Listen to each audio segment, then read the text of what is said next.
না, এগুলো বেয়াদবি কিনা? এই বেয়াদবি করলে কি ইমান থাকে না যায়? আরো জোরে বলেন, থাকে না যায়? এরকম বেয়াদবি করলে ইমান থাকে না, ইমান চলে যায়, ঠিক কিনা বলেন? যায় কি যায় না? তাহলে এই বেয়াদবি আছে, হয় কি হয় না? এখন আমরা যারা নবীজিকে ভালোবাসি আমরা প্রতিবাদ করছি, আপনাদেরকে বোঝানোর জন্য বলছি, আমরা কি করছি? প্রতিবাদ করছি, কারণ আমরা সত্য বলতে হবে। আল্লাহ বলেছেন ওয়াকুলু কাওলান সাদীদা, আল্লাহ আমাদেরকে সত্যটা বলতে বলছে, আমরা সত্য তুলে ধরেছি। কিন্তু ওই নবীর দুশমনদের সাপোর্টার আসেনি, এরা বলতেছে এটা বলা যাবে, তার মানে তারা নবীকে ভালোবাসে না, তারা তার পছন্দের মানুষকে ভালোবাসে। আমার নবী সকল কিছুর চাইতে সুন্দর ছিলেন, আরো জোরে, সৃষ্টির শ্রেষ্ঠ ছিলেন এবং সকল সৃষ্টির আগে ছিলেন। কথা কয় না কেন? আমার নবী কত সুন্দর ছিলেন বলবো? আরো জোরে বলেন না। জাবির ইবনে সামুরা রাদিয়াল্লাহু তাআলা আনহু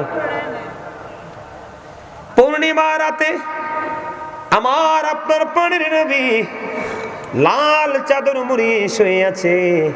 একবার তিনি পূর্ণিমার চাঁদের দিকে তাকায়, আর একবার তিনি আমার নবীজির চেহারা মুবারকের দিকে তাকায়। একবার পূর্ণিমার চাঁদের দিকে তাকায় রে, একবার আমার প্রাণে নবীজির নুরানি চেহারা মুবারকের দিকে তাকায়।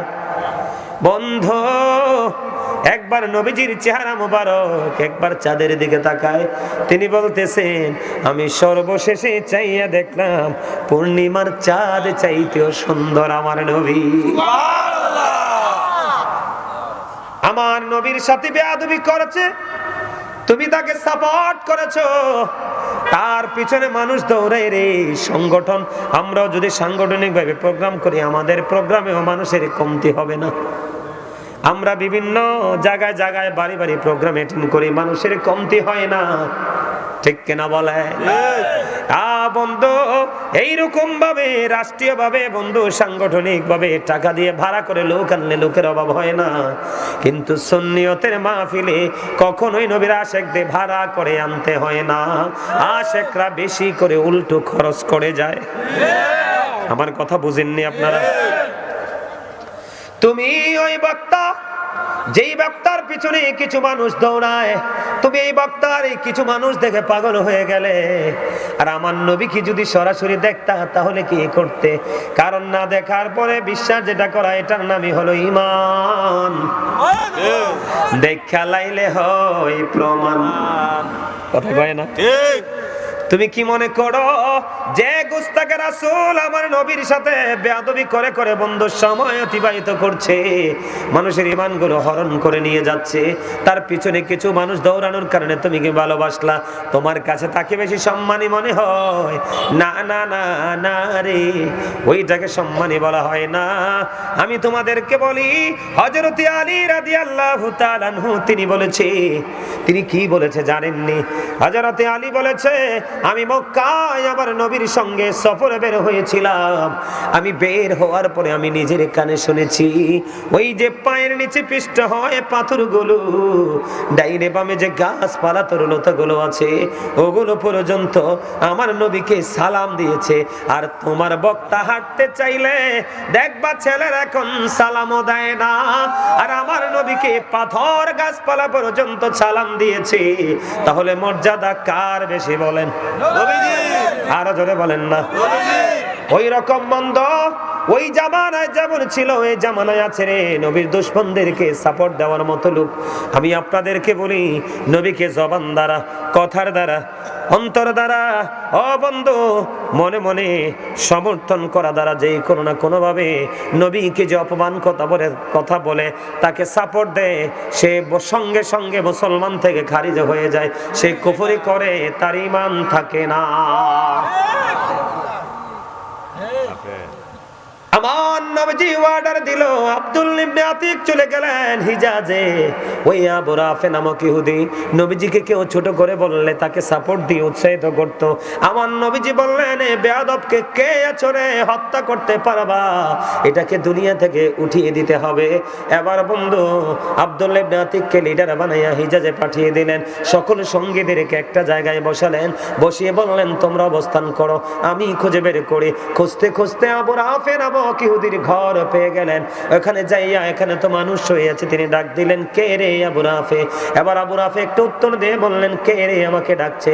এই উত্তর দিতে দেরি, সারা মিলতে দেরি, আব্দুল্লাহ ইবনে আতিক উন্মুক্ত তরবারি দিয়ে সঙ্গে সঙ্গে ওই নবীর দুশমনকে হত্যা করে আমার নবীর কাছে মেসেজটা জানিয়ে দিয়েছে।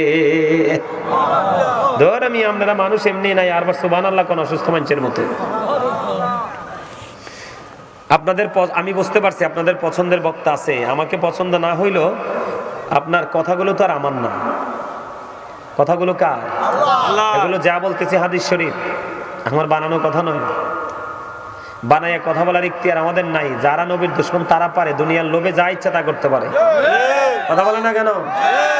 আরো কয়দিন আগে দেখছিলাম এক মোল্লা, এই মোল্লার পিছনে দুনিয়ার মানুষ দৌড়ায়। মানুষ কি এত গর্দভ হয় কেমনে? আরে মানুষ এত স্টুপিড কিভাবে হয় আমি এটাই বুঝতে পারি না। মোল্লাই কয় ইমাম হাসান হুসাইনের শহীদের পিছনে বলে ইয়াজিদের হাত নাই, তো হাতটা আছে কার? নাউজুবিল্লাহ বলবেন না আপনারা? আরে খবিস তো দেখছি, এরকম খবিস তো আমি দেখি নাই। ওই খবিস আবার হেলিকপ্টারে চড়ে ওয়াজ করে। আপনারা বলেন ইমাম হুসাইনকে যদি শহীদ ইয়াজিদ বা ইয়াজিদের হাত না থাকে তাহলে হাতটা আছে কার? আমার কথা আপনারা বুঝতে পারছেন? আপনারা নবীকে যেমন ভালোবাসতে হবে, নবীর পরিবারকেও ভালোবাসতে হবে। দুটো ভালোবাসা আপনার জন্য ফরজ। এই ভালোবাসা যদি সবকিছুর ঊর্ধ্বে না হয় তাহলে আপনি ইমানদার না। হয়েছে কি হয়েছে না? আমার নবীকে নিয়ে কথাবার্তা, লাগামহীন কথাবার্তা বলে কি বলে না? এখনকার মোল্লারা বলে না?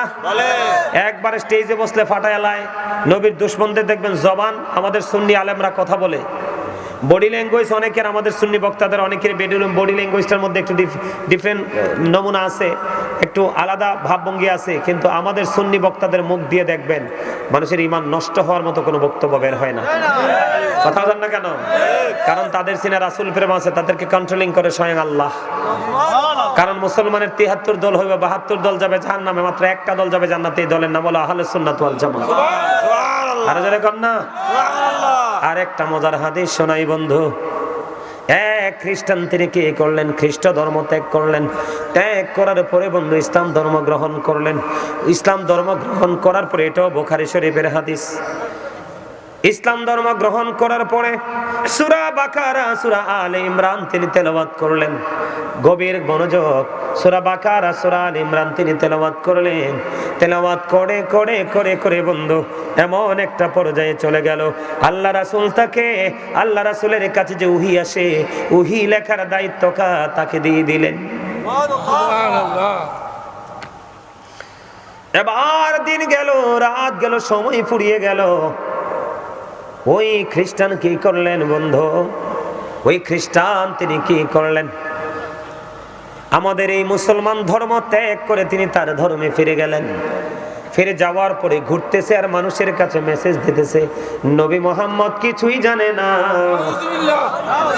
আমি যেইটুকু লিখে দিই শুধু এইটুকুই জানে, এর বেশি কিছুই জানে না।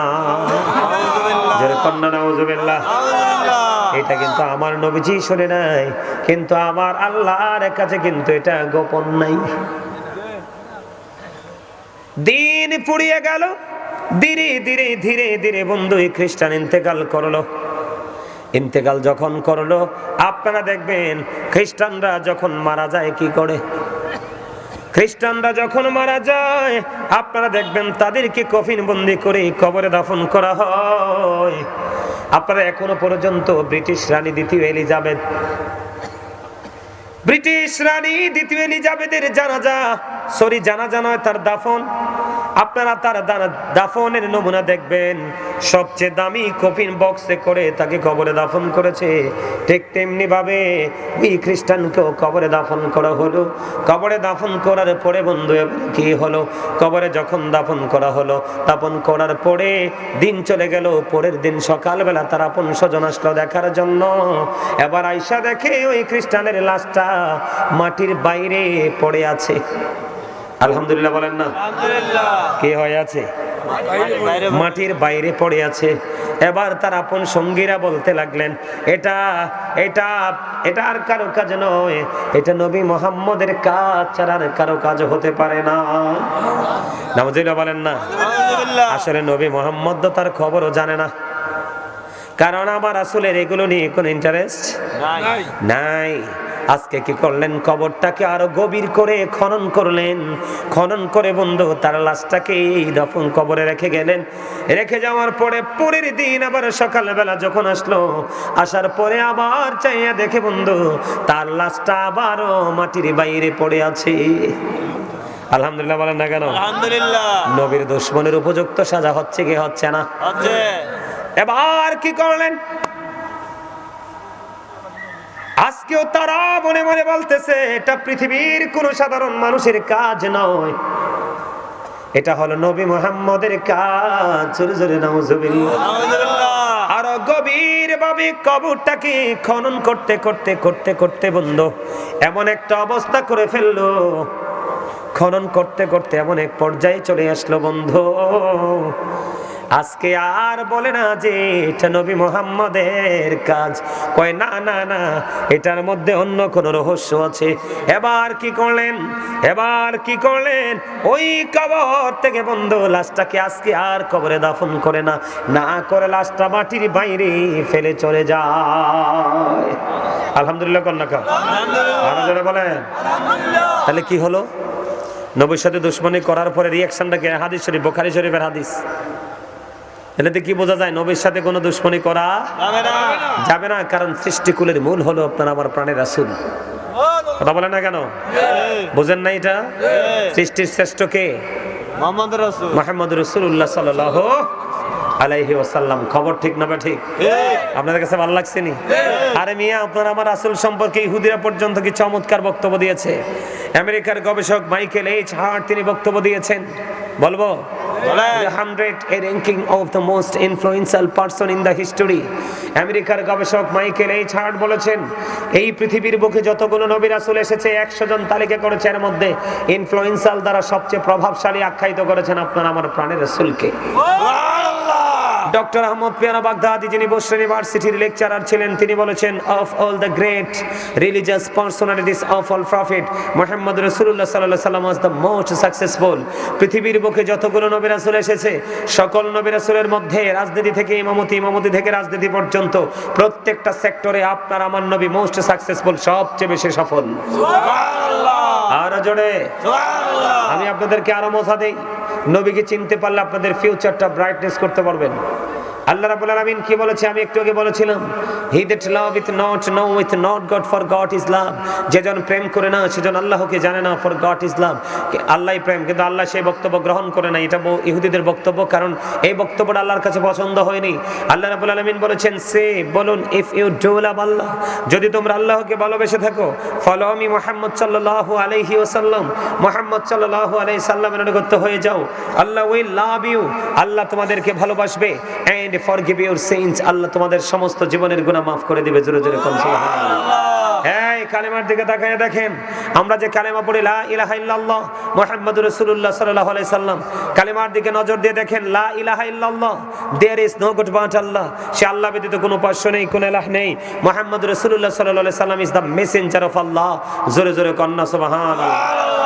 নবীজির মর্যাদা বুঝতে হলে আপনাকে আরেকটু গভীরে যেতে হবে।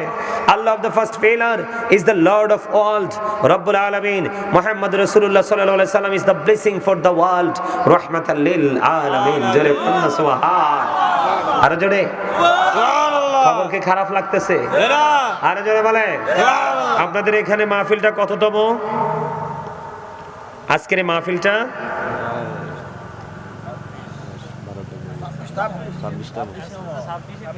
আজকে তো 26 তারিখ, এটা 26তম না তো? 12 বছর হবে।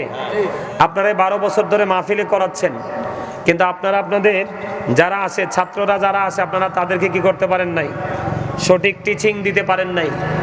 এক যুগ পার হয়ে গেছে মাহফিলের, তাইলে অনেক লম্বা ক্যারিয়ার এই মাহফিলের, ঠিক কিনা বলেন? একটা যুগ পার হয়ে গেল এই মাহফিলটার পজিশন আপনারা এখনো দাঁড় করাতে পারেননি। এটা আপনাদের চরম ব্যর্থতা।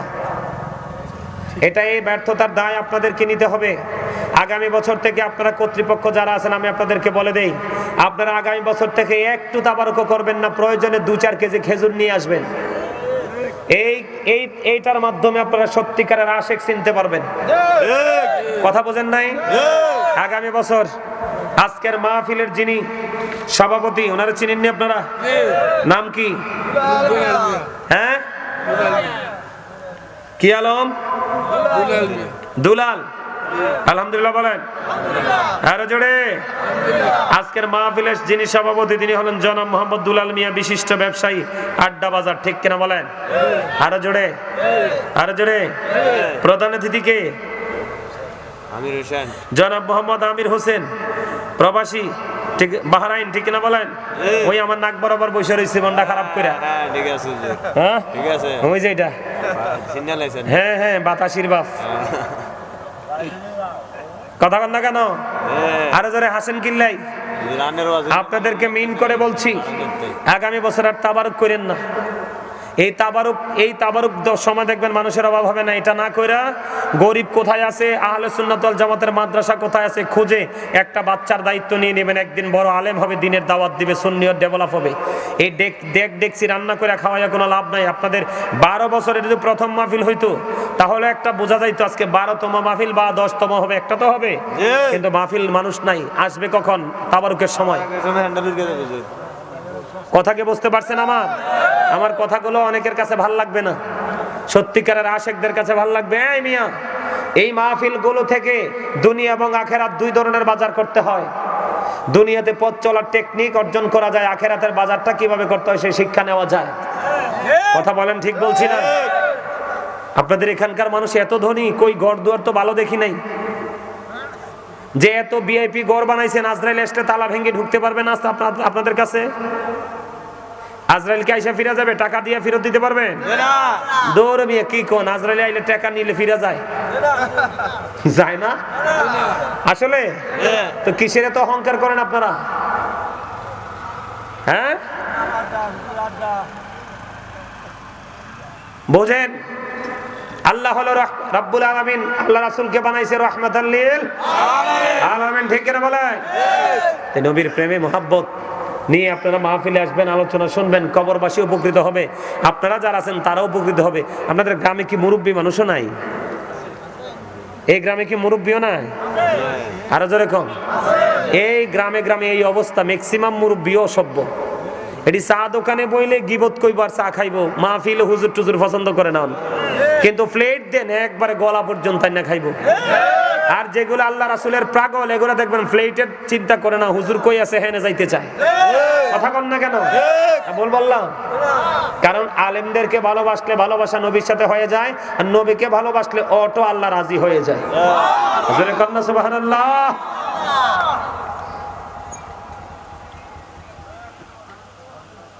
আপনাদেরকে একটা এক্সাম্পল দেই।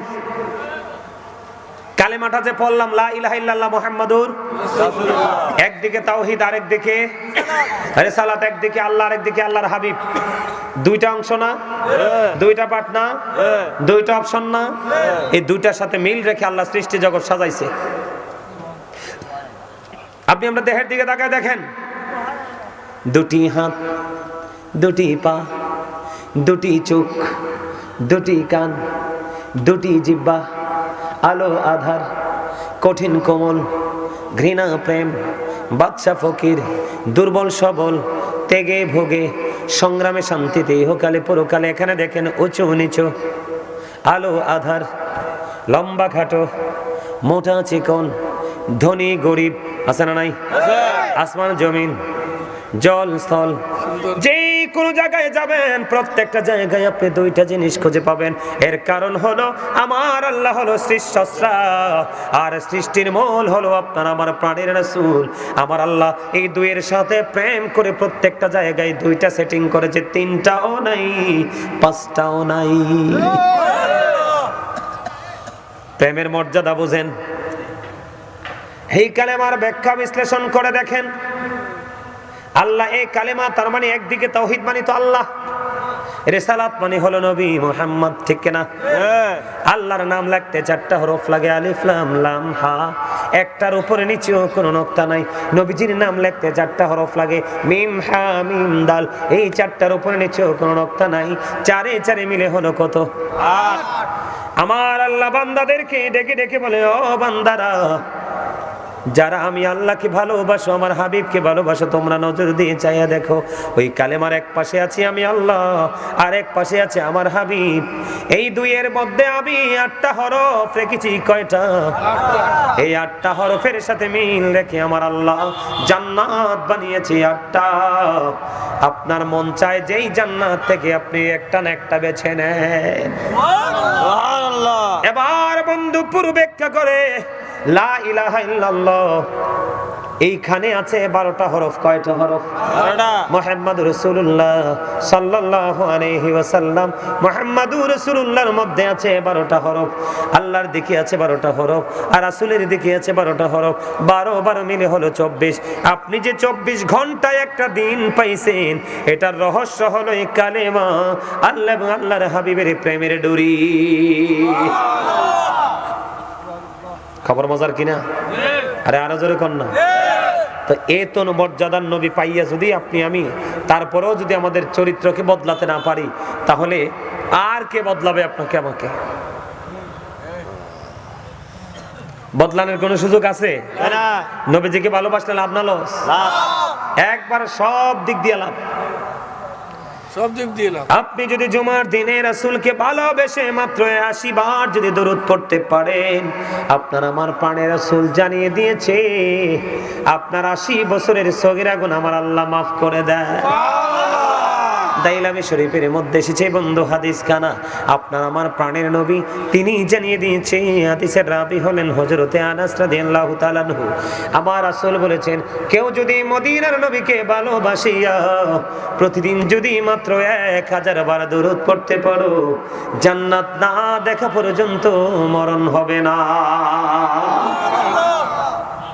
তাহলে নবীরে ভালোবাসলে লাভ না লস? আমার রাসূল আরো বলে দিয়েছেন, আপনি দুনিয়ার বুকে রাসূলকে ভালোবেসে যত বেশি দরুদ পড়বেন, কাল হাসরের দিন নবীকে তত বেশি কাছে আপনি পাবেন। নবীকে কাছে পাইলে আপনার লাভ না লস? লাভ। জনৈক ব্যক্তি এসে প্রশ্ন করলেন, ইয়া রাসূলুল্লাহ, ইয়া হাবিবাল্লাহ, নবী গো, কিয়ামত কখন হবে গো নবী? আমার রাসূল বললেন, তুমি কিয়ামতের জন্য কি প্রস্তুতি নিয়েছো? ইয়া রাসূলুল্লাহ, আমি কিয়ামতের দিনের জন্য কোনো প্রস্তুতি নিতে পারিনি, আমি আল্লাহ এবং আল্লাহর হাবিবকে ভালোবাসি। আমার রাসূল বললেন, তুমি যাকে ভালোবাসো তার সাথেই তুমি থাকবা। সুবহানাল্লাহ। তাহলে আপনার আর ভয় আসেনি, চিন্তা আসেনি?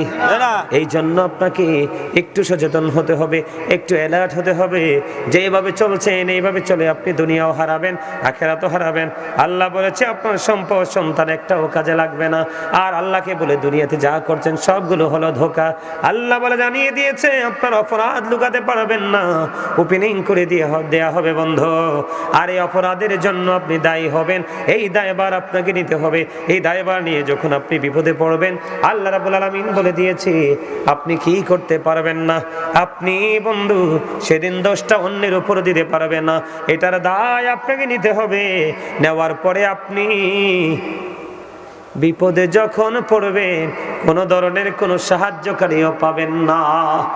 আর যদি মদিনাওয়ালার সাথে প্রেমের ডুরি লাগাইয়া আপনি যদি আপনার জীবনটাকে পরিচালনা করতে পারেন, তাহলে আপনার জীবন হয়ে যাবে ধন্য। আপনি ফরজ ওয়াজিব বাদ দেন, কি দেন?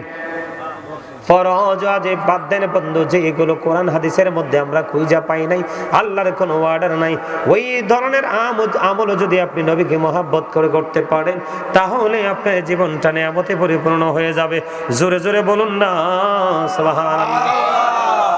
বলে হুজুর এক্সাম্পল, আমি আপনাদেরকে একটুখানি এক্সাম্পল দিব বন্ধু। আমার নবী মদিনায় থাকা অবস্থায় যুদ্ধ করেছেন 27টা। কয়টা? 27টা। আরো জোরে। 27টা যুদ্ধ করলো। এর মধ্যে সবচেয়ে বড় যুদ্ধ হলো বন্ধু উহুদের যুদ্ধ।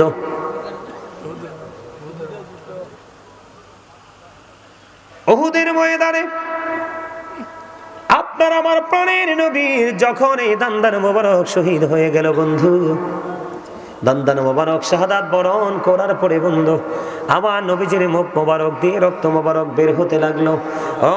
রক্ত মোবারক যখন বের হতে লাগলো, মালিক বিন সিনান দেখে সহ্য করতে পারলো না। আমার নবীজি রক্ত মোবারক বন্ধ চষতে শুরু করলো। নবীজি রক্ত মোবারক চষতে বন্ধ। শেষ রক্তের ফোঁটা যখন চষা শেষ হয়ে গেল, আমার নবীজি মাঝখান দিয়ে বলেছেন, এটা শেষের দিকে চলে এসেছি। নবীজি রক্ত মোবারক যখন চষতে শুরু করলেন, নবীজি বললেন, রে মালিক বিন সিনান, তুমি রক্তগুলো ভক্ষণ করো না। এবার মালিক বিন সিনান ডাক দিয়ে বললেন, ইয়া রাসূলুল্লাহ, ইয়া হাবিবাল্লাহ, নবী গো, আমি আমার আল্লাহর ইজ্জতের কসম করে বলছি গো নবী, আমি আপনার একটা ফোঁটা রক্ত উহুদের জমিনে পড়তে দিব না। যেই পর্যন্ত রক্ত মোবারক প্রবাহিত হতে থাকবে, আমি নবী সেই পর্যন্ত রক্ত মোবারক ভক্ষণ করতে থাকবো। এবার আপনার আমার প্রাণের নবীজি বলার পরে মালিক বিন সিনান শোনে না, রক্তগুলো বন্ধ ভক্ষণ করতেছে। রক্তগুলো ভক্ষণ করতে যখন শেষ রক্তের ফোঁটা চষা শেষ হয়ে গেল, আমার আপনার প্রাণের রাসূল তিনি জানিয়ে দিলেন, দুনিয়ায় যারা আছি আমরা সবাইকে এলান করে দিলেন, দুনিয়ায় তোমরা যদি কোনো জান্নাতি মানুষ দেখতে চাও, তাহলে মালিক বিন সিনানকে দেখে দাও। আমার নবীজি রক্ত মোবারক খাওয়ার কথা কোরআনে আল্লাহ অর্ডার করছেনি, কথা কয় না। জীবনে কি শুনছেন কোন হুজুর কইছে নবীজি রক্ত খাইতে? কোনদিন বলেনি, কারণ বলবে কেমন করে, কোরআন হাদিসে ওই রকম নির্দেশনা নাই। কিন্তু নবীজির প্রেমে যখন নবীজি রক্ত মোবারক ভক্ষণ করলো মালিক বিন সিনান, আমার রাসূল দুনিয়ায় বললেন, তোমরা জান্নাতি মানুষ যদি